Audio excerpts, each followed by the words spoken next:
Coming up on Mountain News this morning, we'll take a look at an extreme case of animal cruelty where a woman was found with more than 100 animals in her home.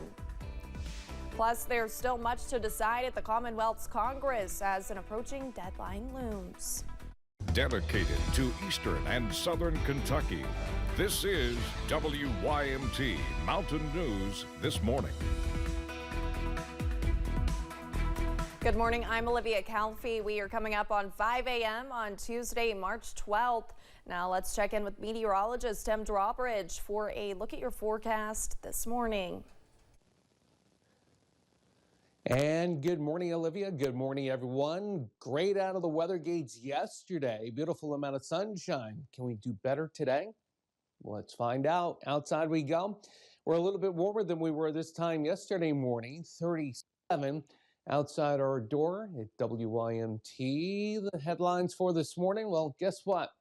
Got another beauty on tap for today. The average high for this time of the year is 56. And a couple of the short-term models looking into tomorrow would like to bring in a shower threat. So let's keep an eye on those trends. Otherwise, the rest of the realm of guidance is suggesting the beautiful weather continues through tomorrow and into Thursday. Temps this morning vary depending on your location, whether your wind is calmed out or you still have a southwesterly component like at Jackson at 42. Nothing going on. Skies are clear everywhere, and that's the case as you make your way back toward the Mississippi Valley, and the reason why we're going to enjoy more in the way of sunshine as we head through the day today. And the trends here take us to 67 for the afternoon high. More about the First Alert 7-day forecast in a few moments. Olivia? All right, Tim, thank you. A Perry County woman was recently charged with animal cruelty.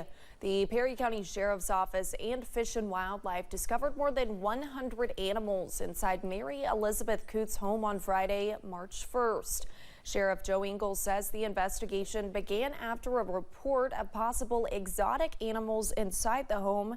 Kentucky River Regional Animal Shelter President Tony Vaughn says there were so many animals he had to contact Judge Executive Scott Alexander to find somewhere to house them.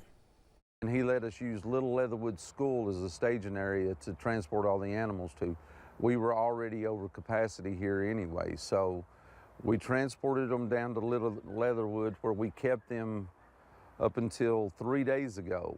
We finally got the last of the animals out of the school and got all of them to rescue except 7. Mary Elizabeth Coots was charged with cruelty to animals. Her arraignment is scheduled for April 1st. Kentucky lawmakers have returned to Frankfort after a weekend back in their home areas. The House and Senate gavelled in at 4 o'clock Monday afternoon. The race is on to get proposed legislation heard in the remaining days. The most important part of those in a state budget. Senate leaders have been working behind the scenes on their version of a 2-year spending plan. If there are differences from the House version, those will have to be worked out in a conference committee before the budget could go to the governor's desk for his signature or line item vetoes.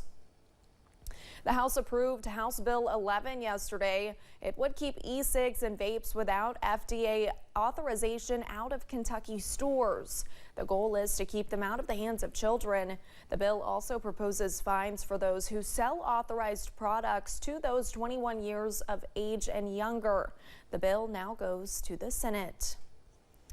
Downtown Lexington is set to get an 800-square-foot dynamic content board like the ones you might see in bigger cities. Despite opposition from neighbors, the Lexington Board of Adjustment gave the Lexington Center Corporation its unanimous approval on Monday afternoon. The sign displaying video, animations, and special effects will be on the exterior of the newly renovated Central Bank Center and Rupp Arena. It would not light up after 11 p.m. Sundays through Thursdays and after midnight on Fridays and Saturdays unless there is an active event still going on. City officials in Jenkins are working to keep their community clean. Mayor Todd DePriest says officials were alerted about some homes not being taken care of. He says they are discussing ways to help people clean up this spring, including an initiative giving folks the chance to dispose of unwanted items for free.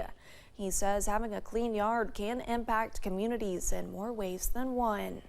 It's shameful when you take them out to show them something and say we need help with something, and you look around and there's trash, and wondering why people won't even take care of what they got. So we just want people to be proud of Jenkins and clean up. And if we keep it neat and clean, and we don't have to resort to liens and going even further into it, it'd be a lot easier on folks. They get the warning, say, hey, yeah, I'll take care of it.